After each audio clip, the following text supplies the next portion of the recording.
Next year's book releases are already flirting with me and my TBR, so let me introduce you to the ones I'm most excited about.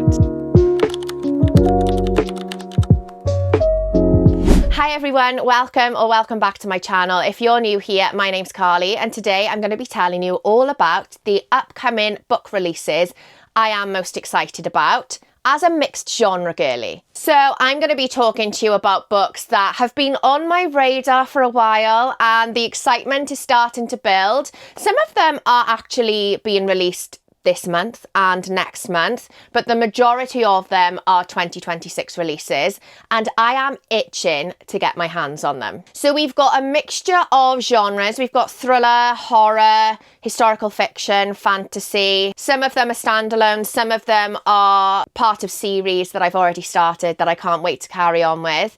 And yeah, I just thought it would be fun to do a video talking about some of the books that I have on my radar that I'm most excited about. And I'm just going to put it out there. Next year is shaping up to be an incredible year for book releases. I am so excited about every single one of these books. Also, if you are a regular to my channel, I don't know if you've noticed, but I am trying out a new lighting situation today. I have always relied on natural lighting. I always just use the window.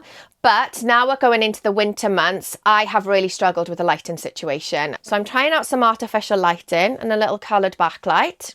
Let me know what you think, because as usual, I haven't got a bloody clue what I'm doing. I'm just winging it, and yeah, I don't know if I need to play around with it a little bit. I don't know if they should be creating shadows like that. I don't know. If anybody is a lighting expert, then please let me know, because I watched so many YouTube tutorials last week on the best lighting setup for filming YouTube videos, and I actually felt more confused than before I'd watched them. So we're just going to work with what we've got for now. Anyway, I'm going to leave the intro there. I'm going to stop waffling and I'm going to dive straight into these books. Right, first up is The Bookshop Below by Georgia Summers. Now, I planned this video so long ago that this is actually... it's like released already. It says November 2025 and I've just checked and I can order it for delivery tomorrow. So it must already be out. But yeah, when I planned the video, this wasn't actually released yet. So that's a good start, isn't it? So this is a book about magical books and a magical bookshop. And if you have been with me for a while, you will know I absolutely love books about books and books about magic. So I just feel like this has got my name all over it. So it says, if you want a story that will change your life, Chiron's Bookshop is where you go. For those lucky enough to grace its doors, it's a glimpse into the world of deadly bargains and powerful magical books. Already I've got goosebumps. But as she is plunged into a world of unscrupulous collectors, deadly ink magic, and shady societies, a dark force threatens to unravel the bookshops entirely.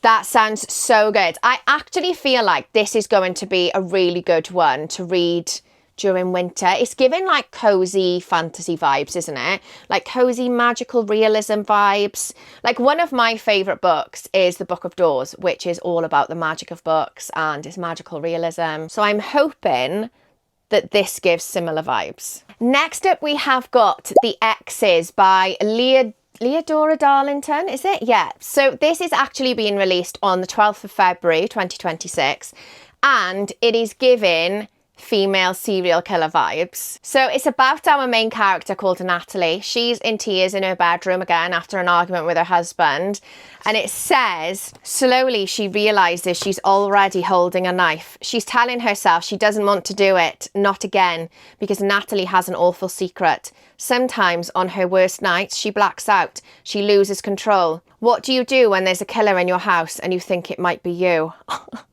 No, that sounds so good. It says it's a totally unique new thriller that takes the female revenge trend and evolves it into far darker and deeper new ground.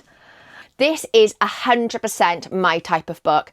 I love a thriller. I love a female serial killer. And I love anything that is just a little bit different. I am very, very excited to read this. And I'm going to try my very best to read it in January, I think, because my December TBR is already completely out of control. Next up is one I am unbelievably excited about, and it is Body of Lies by Joe Callahan, which is book 4 in the Cat and Lock series. So this is being released in May 2026. I honestly don't know how I'm going to wait that long to read the book. After the way book 3 ended, like, I immediately need to know what happens next. So book 1 is In the Blink of an Eye. Book 2 is Leave No Trace. Book 3 is Human Remains, and yeah, this is book 4, which is going to be the last one in the series. Joe has confirmed that it's the last one, and I don't know how I feel about not having any more afterwards. So for anybody that isn't sure what this series is about, it is basically like a police procedural detective series, like they're thriller books, and they follow 2 detectives. One is a human detective called Cat, and the other is an AI detective called Locke. So you've got this kind of like human versus AI element throughout all the books. And I loved them all, to be honest. Book 3 was actually my favourite out of all 3. But they are just so unique. So you've got kind of like Kat, the human detective, who, as a human, she trusts her gut and she trusts her instincts.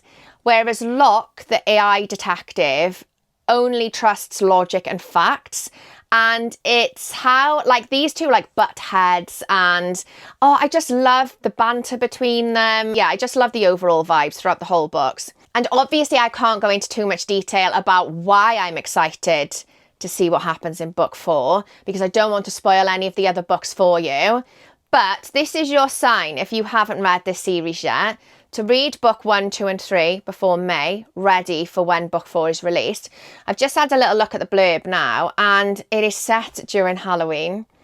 I bloody love a thriller book set during Halloween. So it says, on the night of Halloween, a local MP is found murdered, her body put on prominent display in Kat's hometown with a message that seems meant for her specifically. Kat must choose who and what to believe when the truth seems to defy both instinct and logic.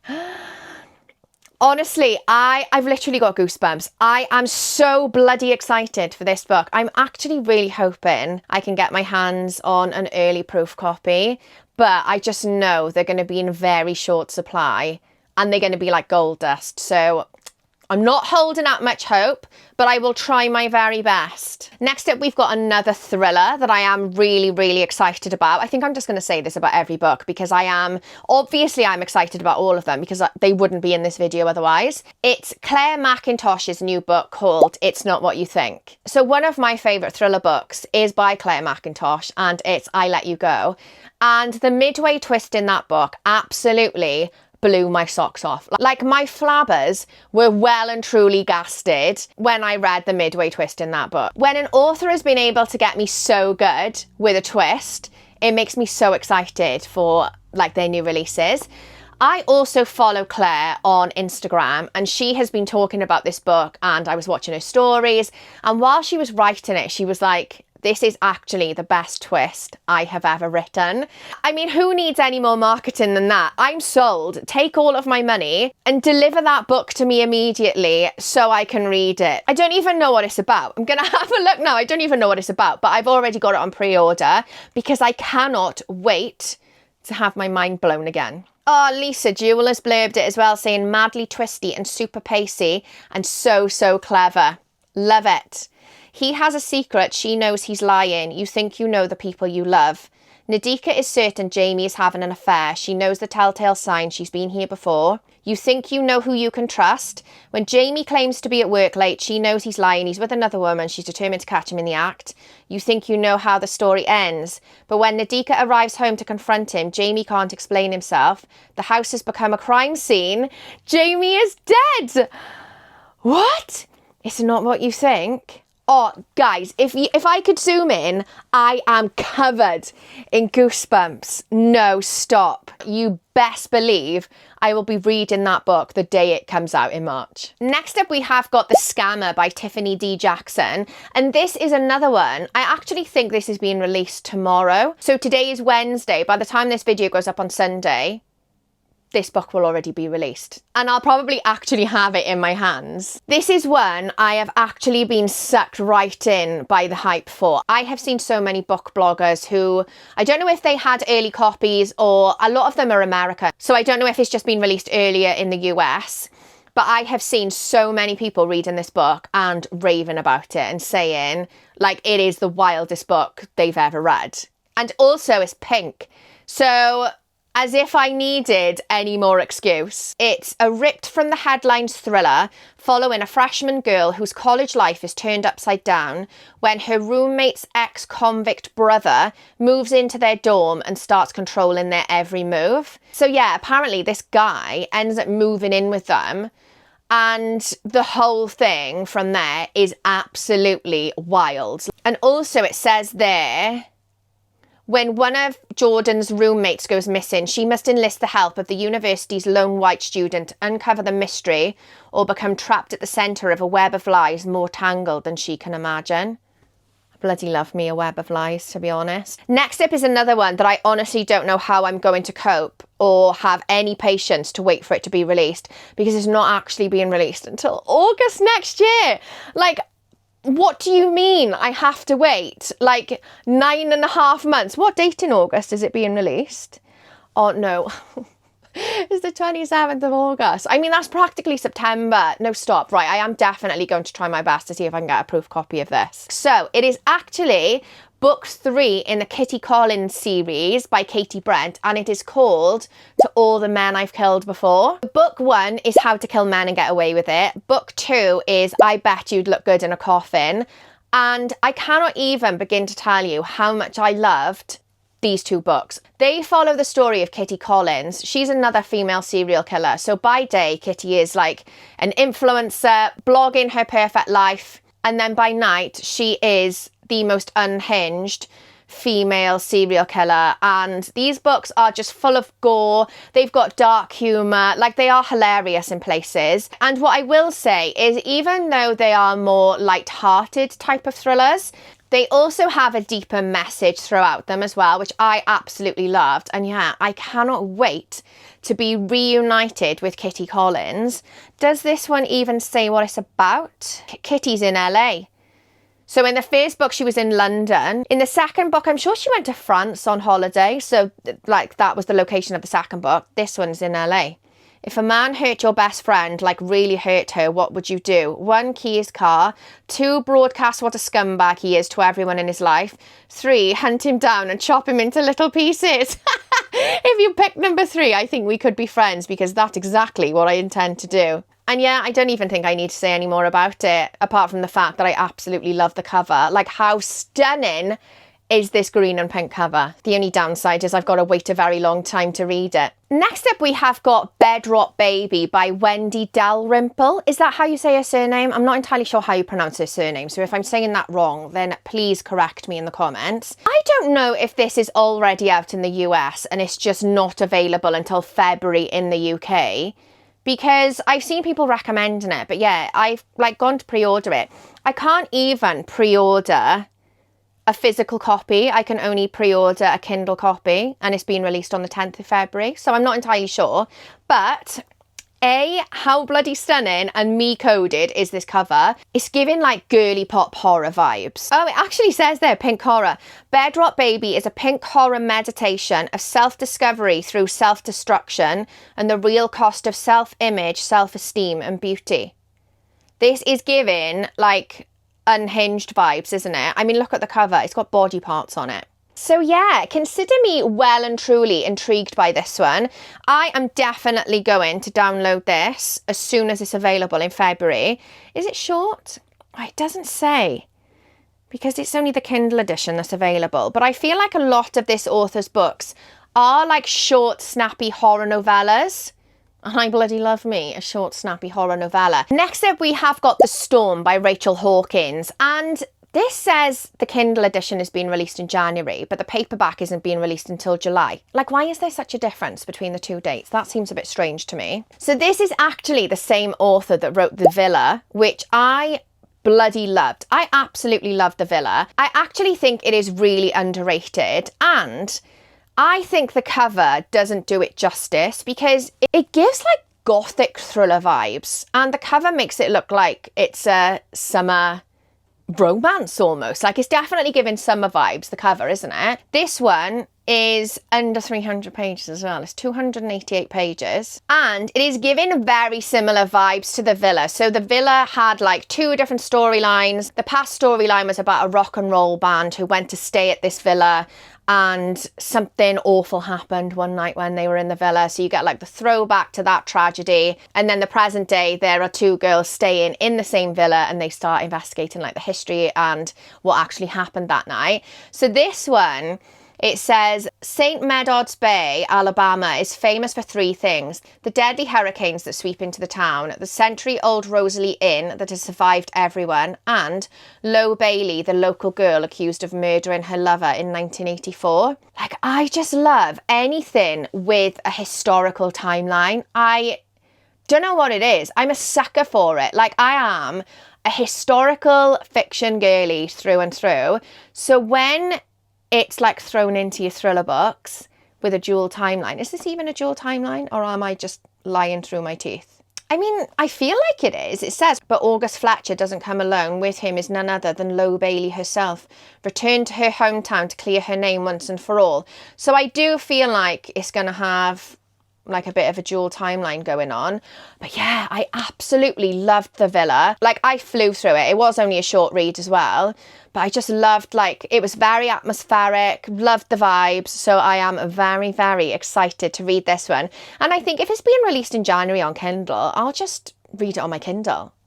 Save me waiting until July, you know? Next up, we have got TJ Klune's new book called We Burn So Bright, and it's actually being released on my birthday next year. It is being released at the end of April, and I just feel like, how bloody perfect is that? So for anybody that's new to my channel, I have made no secret about the fact that I absolutely adore TJ Klune. I have read 4 of his books, I think: House in the Cerulean Sea, Somewhere Beyond the Sea, The Bones Beneath My Skin, and Under the Whispering Door. And every single one of his books have made me cry. I don't know what he puts in them, but I have a feeling, even just from the blurb, that this book is going to absolutely tear my heart out. Why does it say it's only 176 pages? Is it only a novella then? I didn't know that. So it's about husbands Dawn and Rodney. They have lived a good long life together. They've experienced the highest highs of love and family, and low, so low they felt like the end of the world. I'm honestly, now the world is ending for real. A wandering black hole is coming for the earth, and in a month everything and everyone they've ever known will be gone. Suddenly, after 40 years together, Dawn and Rodney are out of time. They're in a race against the clock to make it from Maine to Washington State to take care of some unfinished business before it's all over. And as the black hole draws near, Dawn and Rodney will look back on their lives and ask if their best was good enough. No, stop! Is it enough to burn bright if nothing comes from the ashes? I best get the tissues ready. I've literally got, my eyes are welling up already. I just know this book is going to absolutely break my heart. I would literally read TJ Klune's shopping list at this point, and I am praying to the book gods that I can get my hands on a copy before it's published in April. Like, oh, it would literally make my whole life. Next up, we have got Taylor Adams' new book called Her Last Breath. And again, I think this is being released on Kindle in February, but it's not actually being released on hardback until April. So this is actually the same author that wrote No Exit, which is one of my favourite thrillers. Like, I cannot even tell you how stressed out I was reading that book. Like, it gave me the worst anxiety, the high stakes, the danger. Yeah, I absolutely loved it. So if you haven't read that book, I actually highly recommend that one. And this is her newest one, and it's about 2 friends that go caving together, 2 girls. And it says there, as Tess and Ali descend into the depths, they realise they are not alone. A stranger who claims to be a fellow caver harasses them. Confident take-no-shit Ali insults the guy and he retaliates. Soon Tess is trapped inside a narrow crawl space hundreds of feet underground, fighting to stay alive. Now, if this is anything like No Exit, I just know it is going to make me feel so claustrophobic.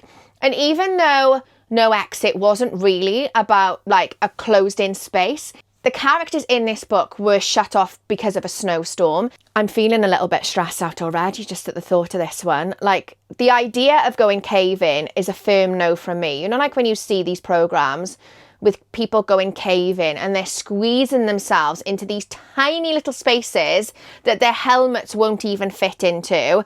I start hyperventilating just watching these programs. So I am hoping that this book makes me feel all the claustrophobic vibes. Next up, we have got Dead in the Water by John Mars. Now, I have read nearly all of John Mars's books. I think the only books I haven't read by him, I can't actually remember, like The Vacation, Her Last Move. I think I've read all the others, I'm not entirely sure. So he writes two types of thrillers. He writes psychological thrillers and he also writes near future, kind of like speculative thrillers that give major Black Mirror vibes. Now this one is a psychological thriller and Bestie Michaela has already read this. She was very lucky to be sent a proof copy. I'm sure John Mars himself sent her that book. And I know that she's enjoyed it. So this is about a man who survives a near drowning. It says, when he survives a near drowning, his life flashes before his eyes. Every memory is crystal clear except one, a dead boy, a face he can't place, a moment he doesn't remember living, and then he becomes obsessed with this boy's face and starts looking for answers. Oh my God, it says there, desperate for answers, Damon digs into his fractured past and becomes convinced that the only way to remember is to die again and again and again. Doesn't that sound incredible? Like, I just love the way John Mars writes. All of his books are... Well, all of the books I've read anyway are completely unhinged. And I just absolutely love an unhinged book. Like, the more unhinged, the better. If you have read some of his books, you'll know exactly what I mean, particularly his psychological thrillers. I can't remember what it's called now. Is it What Lies Between Us? The one about like the toxic mother-daughter relationship. That was wild. That was like about a mother and daughter, and the daughter has her own mother chained up in the attic. So yeah, I am really, really excited for this. It's out in January, so I haven't actually got that much longer to wait. Next up, we have got A Grim Reaper's Guide to Cheating Death by Maxi Dara. And I have previously spoken about this book. I can't remember what video I spoke about it, but I can remember talking about it on one of my videos.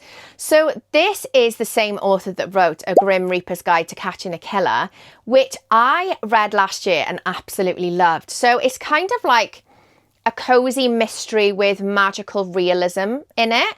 And it's about a modern day, so book one anyway, it was about a modern day Grim Reaper called Kathy who worked for Scythe, which stands for the secure collection and yielding and transporting of human essences or something like that. And basically her job is to collect essences, aka souls, of the people that have passed so that she can help them like pass over to the other side. Anyway, when Kathy goes to her next job to collect the soul of, I think his name is Connor, she turns up and his soul is missing. So she tracks him down and he says to her, I have been murdered and I am not passing over to the other side until I find out who did this to me. Do you know what? I was very pleasantly surprised by this. So I don't think this is a sequel. I just think it is set in the same world because it is about a different Grim Reaper. When I was reading the blurb, it's about a Grim Reaper called Nora. She works in a different department by the sounds of it. She's like spent her life trying to avoid risk after she witnessed her parents die in an accident when she was young. It says, what better place to learn how to cheat death than the company that employs the nation's Grim Reapers? The work enables Nora to learn all about the myriad ways you can kick the bucket, which is comforting until one day a file crosses her desk with a name she recognises, her twin brothers. So yeah, I am really excited about this. It's being released next month. I think it's the beginning of next month as well. And you best believe I am going to try my absolute best to read it in December. I just think like December and winter is the perfect time to read cozy mysteries. And book one had dark humour. It was very light-hearted read. It actually made me cry as well, which is a bit strange, I know. But Very, very excited for this one. Next up, we have got Witch Trial by Harriet Tice. And when I opened this package, I literally screamed. Like, I did a little squeal. Maybe I didn't scream. Maybe that's an exaggeration. But I squealed when I opened it. I was very lucky to be sent an early copy from the publisher. The tagline is, "Two girls accused of murder, a defence like no other." There's not much of a blurb. It just says, "What do you reckon? Do you think they killed her? I know who they are. I heard about them on TV. They're those witch girls. This is the witch trial." So it's like a modern day witch hunt, I think. Oh, there is a blurb there. "Two teenage girls, one murdered classmate, and a modern day witch trial that will divide the nation." I think I have said until I'm blue in the face, blue in the book, that I love a witchy book. My preference is historical witchy books, but anything related to witch trials, witch hunts, anything like that, I absolutely love. And I'm actually really excited to read something a little bit more modern, but with the same concept. So this is actually being released in February 2026. This is definitely on my priority TBR. I feel like I do have quite a lot on my priority TBR at the moment, though. So I don't know how quickly I'm going to be able to read it, but I'm hoping to get to it very, very soon. Next up is another one that's not being released until April, and I can't stop thinking about it. Like, every day I keep thinking to myself, how am I going to wait until April for this book to be released? It is Storm Over Camelot by Sophie Keach. If you have seen some of my previous videos, you will have seen me talk about this series. So this is book 3 in the series. I don't actually know if this is going to be a trilogy or if there will be more to come. Book 1 is Morgan Is My Name, and book 2 is Le Fay.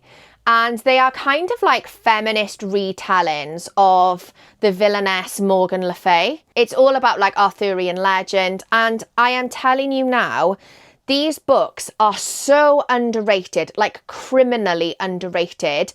They are absolutely phenomenal. And I cannot wait to read book 3. I'm not really going to tell you too much about the plot of the books because I can't really say much about book 2 without spoiling book 1. And I can't really say much about book 3 without spoiling both of them. I actually did book 1 and book 2 on audio, and the audio books were outstanding. The narrator for these audio books, she's like one of the best narrators ever. I'm going to find out who she was actually. Let me see, Morgan.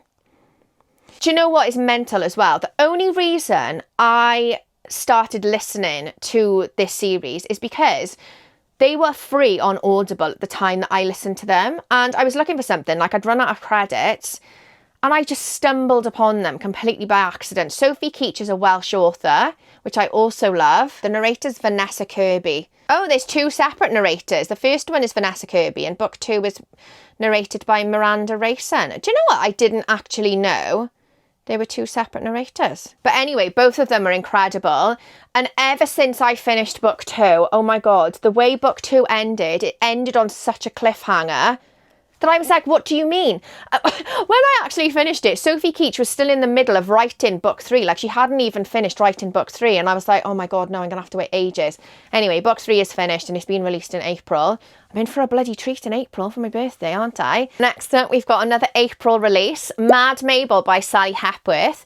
Now, this is the same author that wrote The Darling Girls, which I read. When did I read that? I can't even remember when I read it. Have I read it this year or last year? I can't remember. I really enjoyed that book. I wouldn't say it's like a thriller book. I would say it's more like family drama / mystery, but that makes it sound really boring, and it's not. Like, I was hooked the entire time. It is more on the slow burn side, but let me tell you now, the ending of that book definitely made up for the kind of like slow burn tension building of the rest of the book. I think this is giving like elderly serial killer vibes.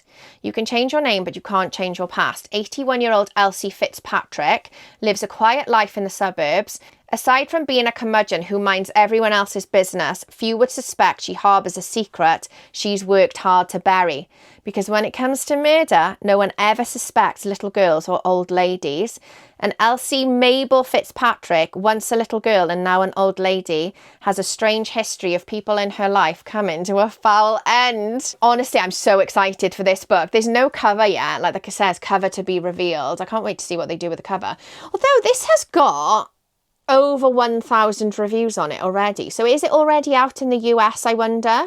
Oh, that's the hardcover of it. It's not available to order in the UK though. This is kind of giving me I'm Too Old for This vibes by Samantha Downing, which I haven't read yet. But that's about, is that about like a 70-year-old serial killer who comes out of retirement? And yeah, it's giving like very similar vibes to that. So, oh my God, my April TBR is already looking stacked. Next up, we have got The Beheading Game by Rebecca Lehman. And as a historical fiction, Tudor loving girly, I feel like this book has my name all over it because it's about Anne Boleyn. Oh, I'm literally screaming at this blurb. So it's out in, is it another one out in April? It says, disgraced, beheaded and out for revenge. When Anne Boleyn wakes up after her execution, she finds she is not yet ready for death. She has unfinished business with the king who had her murdered and is determined to secure the future for her daughter Elizabeth. Oh, stop! She escapes the tower, sews her head back on and sets out on a quest for vengeance. I just hope it ends up being as good as it sounds because it literally sounds like my perfect book. I think this is the author's debut novel as well. I mean, what a way to kickstart your writing career. That's all I'm going to say. Right, we're coming to the end. I think I've got 3 more I want to talk about. Next up is Rotten Heart by Kat Dunn. Now, this is the same author that wrote Hungerstone, which is a sapphic vampire book that I read a couple of months ago and absolutely loved. Like, it is one of the most delicious vampire books I have ever read. I bloody loved it. No pun intended. So this is being released in June and it is a sapphic gothic horror. It says inspired by Hamlet. Oh my God, I literally studied Hamlet. Did I study it I either studied it in school or uni, I can't remember. The ultimate revenge tragedy, Rotten Heart, is the stunning new sapphic gothic horror novel from Kat Dunn, the lauded author of Hungerstone. Set in the 1890s, this is a story of love and grief, mothers and daughters, death and madness. I'm literally giving it 5 stars already. There's no cover for it yet either. This is another one that says cover to be revealed. And the cover for Hungerstone is absolutely stunning. So I can't wait to see what they do with this one. How on earth am I going to wait until June? Next up, we have got The Knave and the Moon by Rachel Gillig. And this is the sequel to The Night and the Moth, which I read in May this year. I'm sure I read it in May because that's when it was released. I've just had a look and this book isn't being released until September next year. I'm not being funny, but that's absolutely ridiculous. I'm not going to go into too much detail about The Night and the Moth because it is a very unique and very complex book that I always struggle to explain whenever I talk about it on my channel. But it's basically like a gothic fairy tale with a very unique magic system. It is very atmospheric. It had a gargoyle character in it, which literally made me laugh out loud while I was reading it. Like, I was sat in bed reading it, laughing, giggling to myself like Matilda. You know, in the film when she sat on the floor giggling with her books, I was like that in my bed reading it. He is absolutely hilarious. The Night and the Moth was another one that ended on such a cliffhanger. I can remember finishing it and thinking, how on earth am I going to wait for the sequel? And it turns out I've still got a very long wait until the sequel. September the 1st, so I suppose at least it's the beginning of September. Rachel Gillig, the queen of gothic romantasy, returns with higher stakes, darker mysteries and deeper longings in this gorgeous sequel to the #1 international best-selling sensation, The Night and the Moth. Now, I have seen mixed reviews on The Night and the Moth, and I have seen so many people saying it's overhyped and they didn't get the hype for it, which I totally get. There's so many books I read that have been so hyped up and I'm like, oh, I didn't get the same vibes as everybody else. But for me, oh my God, this book, like The Night and the Moth is a 5-star read for me. Rachel Gillig's writing it is so unique. It is like nothing I have ever read before. It is very whimsical and almost poetic, and it just scratches an itch in my brain whenever I read it. Like, she is a phenomenal writer. So yeah, I am really excited to be back in this world, especially with the gargoyle. I can't wait to see what he gets up to.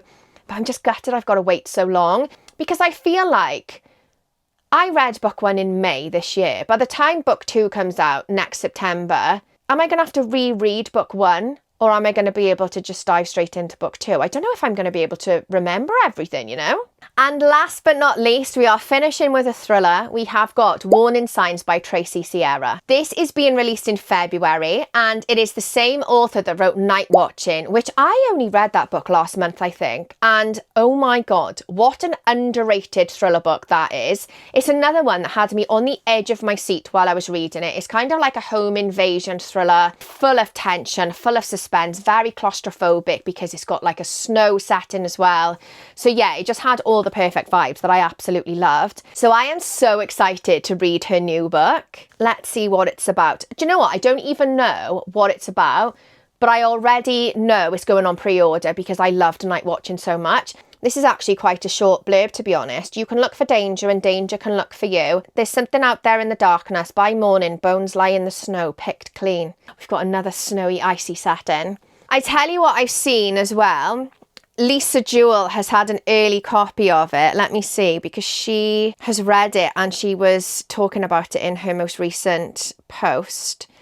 She said, if you loved Night Watching, in brackets, didn't we all, then you are in for a treat with Tracy's new one. The tension, the atmosphere, the dread, all there in spades. This is a book that sticks in your head long after the last page. Literally say less. So yeah, that brings me to the end of my list of upcoming and new releases that I am super excited about. I really hope you've enjoyed watching, and I hope you have got some inspiration for your own reading lists as well and your own future TBRs. Please let me know in the comments if any of these books are on your radar as well and which ones you're most excited about for next year. Let me know if there's any I've missed out that you think I would enjoy. If you did enjoy, please don't forget to hit that little subscribe button below. I would absolutely love it if you decided to stick around and follow for lots of book recommendations and reading vlogs and all the bookish things that we love in this corner of the internet. And yeah, I will leave it there for now. Happy reading, and I'll catch you all next time.